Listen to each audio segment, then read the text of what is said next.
Can your shop do $1.4 million in revenue and still not make any money? Let's talk about it. This video is brought to you by Shop-Ware. It's the shop management system that I use. It's the shop management system Lucas uses. We absolutely love it. And if you click on the link in the description, then you can get a demo for yourself. And we think that you will love it just as much as we do. And if you don't, well, I don't know what to tell you. You probably put ranch dressing on all your food, in which case, there is no help for you. So a huge thank you to Shop-Ware, and now onto the video. Okay, so I got this email, and it says, Lucas, first off, I just wanted to say that your guys' podcast has changed my business for the better. That guy's lying, by the way. What? That guy's lying. There's no way. You want me to leave that part out? No, it's fine. Go ahead. Lucas, first of all, you fucked me all up. Lucas,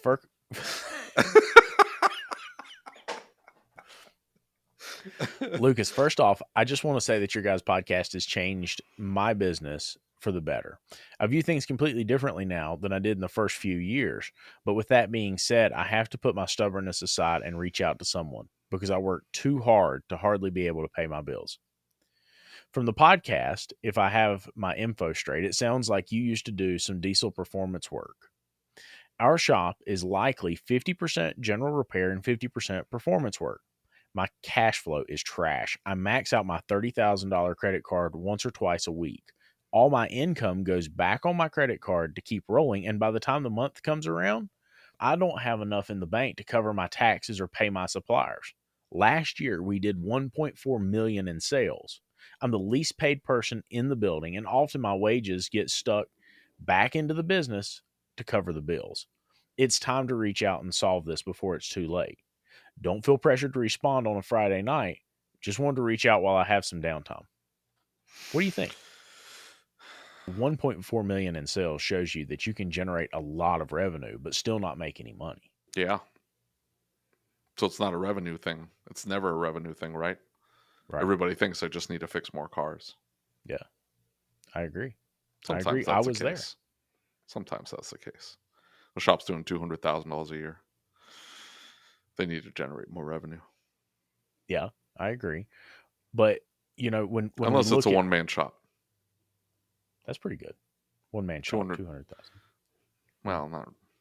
Three. I mean, there are one-man shops doing $300,000, $350,000, $400,000 a year. The golden standard is really what, $30,000 a month for a technician. But you're talking about a technician that's also doing service writing and owners. Man, it's hard to do. So. I mean, if so, what the average is your rent is 10%, a maximum of 10% of your gross revenue.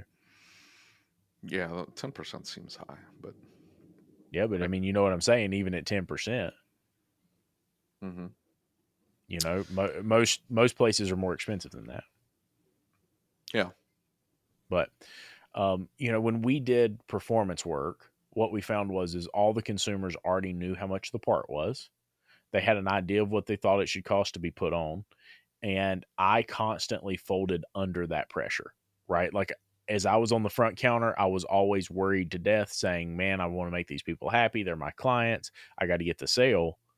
But I wasn't making money, right? There was no gross margin in it. And they say, well, we have this map pricing. So everybody would price to map in that performance world. And there's no money. There's like 3 to 4% margin if you price to map pricing. And so I didn't see a way that I could comfortably earn a living doing that. And that's when I started backing away from it. You can earn a living doing it, but the thing is that I started pricing it like it was going to have to be priced for me to be profitable, right? And so a ticket was going to be between 60 and 70% gross profit, labor and parts averaged out at the end of the ticket. It was going to be 70%. When I priced it like that, the performance people walked away. And I'm not saying that performance people don't have value or that I don't want them to have their toys. That's not the case at all. But my point is for my business, it wasn't a model that was going to work, right? And so this guy's going to lose $700,000 doing this. Mm-hmm. If all of a sudden he says, "I need to make," and it's not even it may not be a GP issue because he didn't mention anything about, hey, I have to follow map pricing or whatever. That's Right. probably true. That's probably the case. But this is a throughput problem. He's just not finishing the cars fast enough. So he's It buying parts for the second, third, and fourth vehicle, maxing out his credit cards. The first car is not even done yet. And you is might it be right. He's not making enough money on that first vehicle, which is probably performance work, to then cover the fact that he's having to float parts for the second, third, fourth, and fifth vehicle. so I didn't know what my problem was until I had clean financials. Right? My problem was is that when I started doing this, right, I didn't have any financials at all. I took all of my paperwork that came out of my shop management software or QuickBooks and I gave it to the accountant and I said, "Hey, here you go." Right? And they would do our taxes and they would come back and they give us a P&L. And now looking back, I realized the P&L was BS. It didn't mean anything. Yeah. It had no value. It was for tax purposes. It didn't mean anything to the business. And so I had no information to run the business on. And when we started putting this information into QuickBooks to where we could get a P&L that made sense, right? Like I'm looking at it, oh my God, I'm not making any money, right? Like by the time you count all the expenses, and we talk about this all the time, the technician that wants to start a shop, man, like you're not keeping $50, that $50 an hour labor rate. Mhm. You're lucky if you keep 20% of the entire job when it's said and done by the time you pay all your bills. If he's not looking at the numbers, if he's not got a way that he can really closely analyze what is his gross profit, what are his expenses, where is the money going, right? If it is just a cash flow timing problem, we can see that in the numbers. If it's just a profit problem, we can also see that in the numbers. I'm just curious how I max out my credit cards daily. Daily. Mm-hmm. I don't have them set to 30,000. I have them set way lower than that. But I pay on the credit card. They get charged right back up, and I churn the balances. Right? But that's paying my suppliers. You see what I'm saying? Yeah, So I don't know what he's maxing his credit cards at that's a good point. $30,000 a day, right? And not paying his suppliers. What are you buying for $30,000 if you're not Right. paying your suppliers? So at the end of the month, I can see the tax thing. The tax thing, I completely understand. Yeah. I am constantly behind paying my taxes, and it is the only way I've been able to manage any of it is constant transfer of balances. That's the only way I've made it work. And even then, like it doesn't work sometimes. But it is sloughing money away into a separate account that hey, at the end of the month when the bills due, the money's already sitting there. Because technically, it's not your money, right? You're just collecting Right. it for the state, Yeah. uncompensated. But uh, if you're operating on 100% of the money that's coming into the revenue account, that's going to be a problem. You should be operating on whatever Yeah. 10, 90%, Exactly. right? And so after you've got that managed, then the rest is payroll, bills, suppliers, and yourself, right? Yeah. And so he's even if all that at $1.4 million, his expenses would have to be astronomical Yeah. Yeah. for him to run out of money. Yeah. So this isn't him running out of Well, but I money. mean, This is entirely like I've got too many cars. I'm buying parts ahead. The cars are not going out, and so he's not seeing revenue coming in fast enough to cover his outflow. This is a cash flow statement issue. He needs to look at his cash flow statement and see what's going out, how much is coming in, and he's probably upside down, even though he's generating $1.4 million a year. He's upside down, and it's he's entirely outrunning because himself. he's He's outrunning outrunning in his himself. revenue. Yeah. Now, here's the other way to look at that, or the other thing to come back to, right? Because how many business owners do we know that won't be able to read a cash flow statement? So here's something else It's to not think that, about. there's not much to it. Well, I understand that, but what if you don't have clean financials, right? Yeah, but even if you don't have clean financials, the easiest thing to do is just manage everything through the credit cards. I Right. mean, that's what I do. Well, so here's my other idea, right? That I'm thinking about, because you're talking about production, right? If it isn't a gross profit problem, and the first thing is you got to have clean financials so you know. right? Like the financials give you the answer to what you're talking You about. can do. I understand the whole thing about clean financials. I understand. I'm with you 100%. The problem is you're talking about somebody that doesn't have a bookkeeper, doesn't have an accountant. That bookkeeper, even if you were to go find somebody that you know and trust and that you know is going to do a good job at putting in all your information, reconciling your accounts, you're talking about months. You've never done it. You're Yeah, doing $1.4 million in revenue. That is a massive amount of receipts that are coming through that business, right? yeah. A massive amount of receipts. So you're going to hand that bookkeeper a ton of information, and it's going to take them months to get that cleaned up. So what do you do today? Because you're not going to be able to see a cash flow Well, statement for 3 to 4 months. Meanwhile, you cannot pay your bills. so that's the next thing, right? Like I think we have to know the potential of the business, right?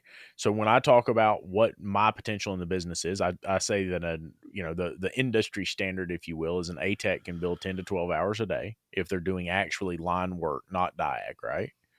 That a B tech could do 8 to 10, a C tech's going to do 6 to 8, and a GS, man, some people say that it's lower, right? Some people say that a GS is 5 to 6. I personally think a GS is a lower ELR, effective labor rate, but they are a higher production employee because they're working on more. They're doing more oil changes, they're doing more tires, so they can get more hours in a week because it's very small stuff. It's very quick turn times, right? And so my point is that if you were to look at this and say that, hey, you have the potential, if you've got two ATEX, that's 24 hours a day. If we're billing 3 hours a day, or at the end of the week, we're billing 15 hours, man, we got a production problem in the shop. Does that make sense? In other words, it's not necessarily about what the number you place on the tech is. No, It's but about the that's fact that I need to look at my numbers and set a daily goal. Here's where I need to be. unless he's running 6 technicians. He might be running 4, maybe 5 at 1.4 million, right? Maybe 6 even. But I doubt he's wildly overstaffed. I doubt that he's wildly overstaffed. 1.4, he probably 2 advisory. He's probably 1 advisor. He has a second advisor or a full-time advisor, maybe 1 more person in the front office, and then 4 or 5 or maybe 6 technicians. I bet you're going to look at the potential of the business and say, yeah, $1.4 million is about right. But this is entirely a cash flow issue. So what you're going to see is daily deposit problems. You're going to see a daily deposit of 3,000, then 15,000, then 2,000, 1,000, 0, 0, 0, 20,000. You see what I'm saying? Yeah. And so why is the work taking so long? One.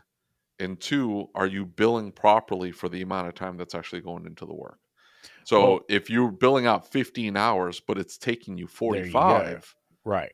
it's like, okay, well, then we have an issue because at the end of the month, the hours might end up being there. Right. That's where I have an issue with looking at quote unquote the potential is because yeah, look at the end of the month or you look at a quarter and say, yeah, Well, but I that mean technician that's was my billing point. out Like, 40 a week, so but if it you're was using 0, 0, 0, 120 hours. right, but here's how I look at it in Shop-Ware for myself, right? Hmm. Like I know what my guys are capable of. So I look at build hours and I add open hours to that because they have to clock in.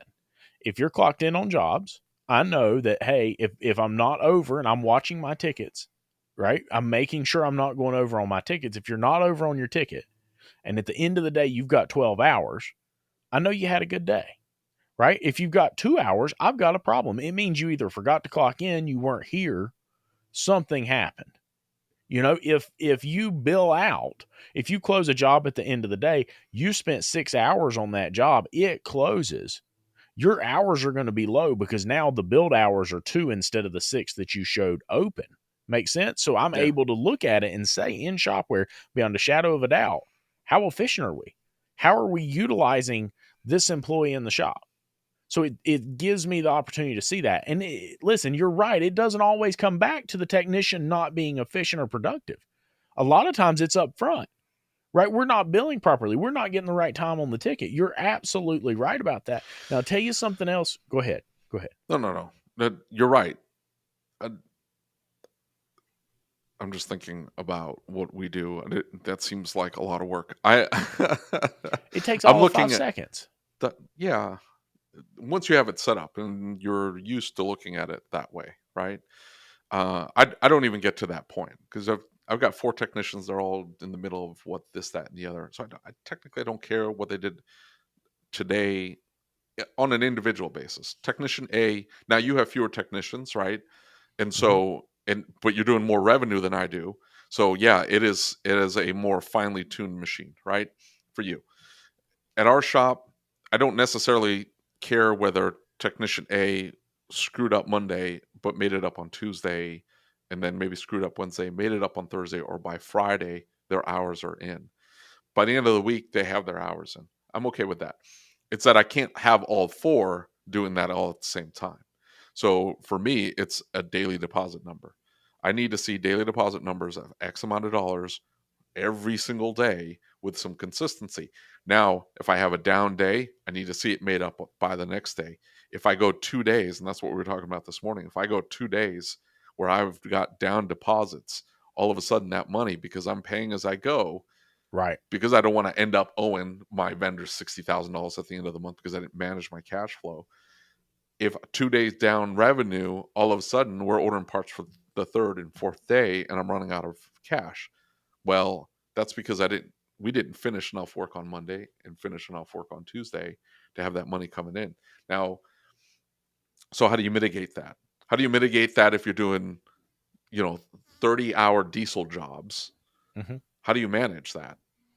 Well, I mean, here's the thing is you gotta get a down payment, right? Like, you absolutely have gotta get half down. No ifs, ands, or buts about it. We're getting half down on anything that's big like that. If it's over $2,000, we're getting half down.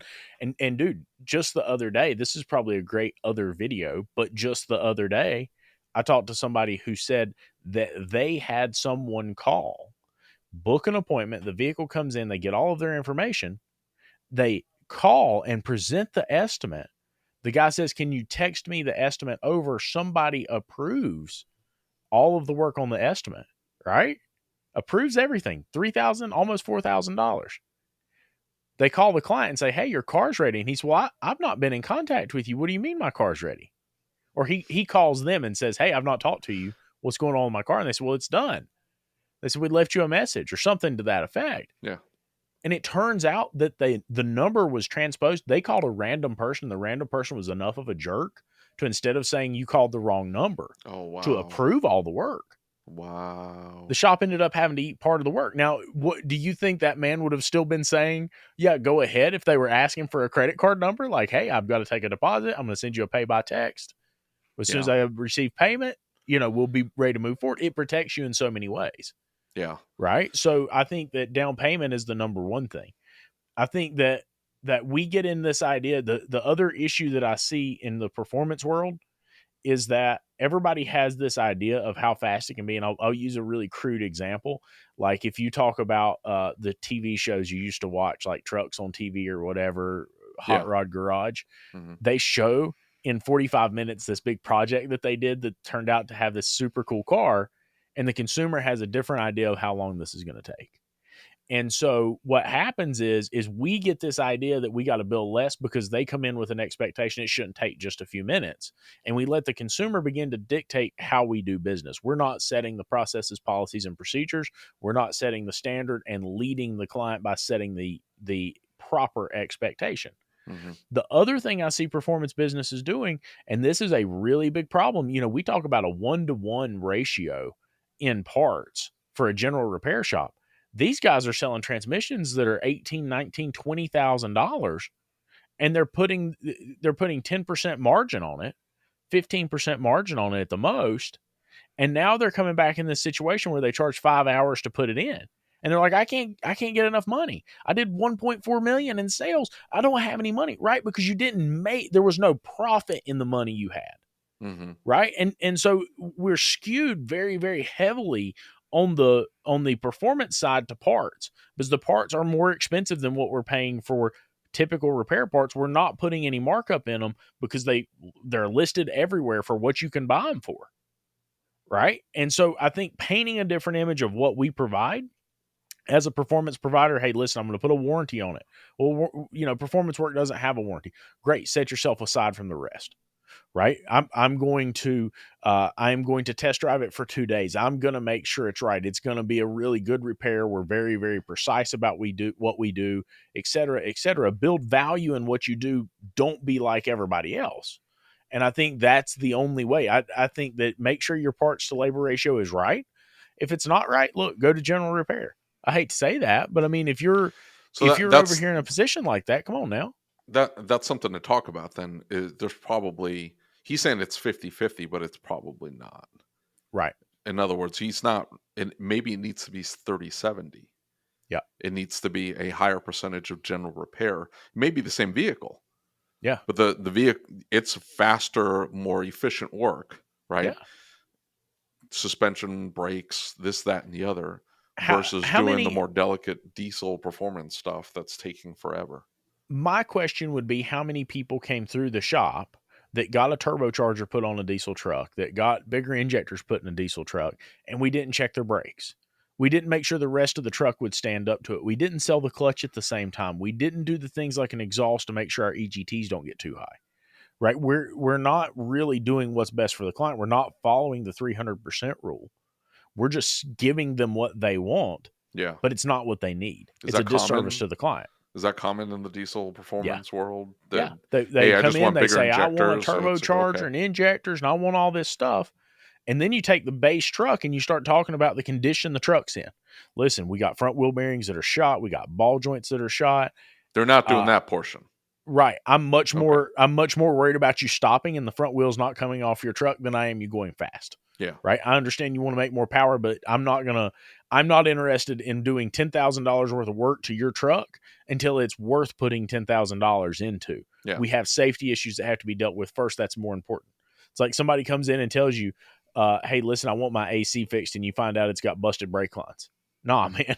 Like, hey, listen, as a professional, I can't do that. It's my job to make sure the car's safe first. We need to take care of that. I'm sorry, I can't fix your AC until we, And I think as professionals, we've got to set a standard. We've got to quit just doing what the client wants done necessarily. We've got to make sure we're being professional and handling the things the automobile needs to be safe and reliable. Yeah.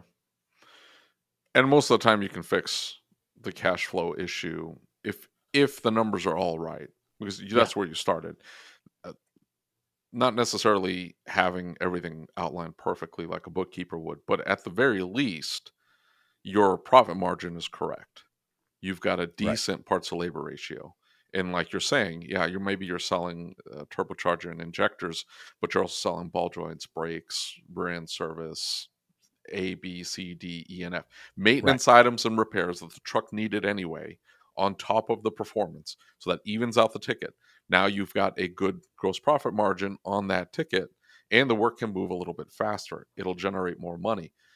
But assuming we've got all that, the easiest way then to manage your cash flow then becomes to use something like the profit first system. Yes, I agree.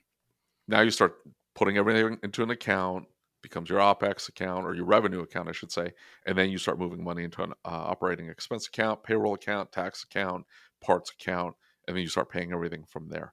Yes. That'll solve, and you'll be able to figure out where the money's going. Because you're going to see that, hey, my OPEX account is running dry very quickly. What bills am I paying here that I can probably cut out that aren't providing any kind of benefit? Right. There's no return on investment. Whoa! Who knew I would make it this far? They hated, they never believed me. Yeah, I would never drop the ball. I know I make it look easy.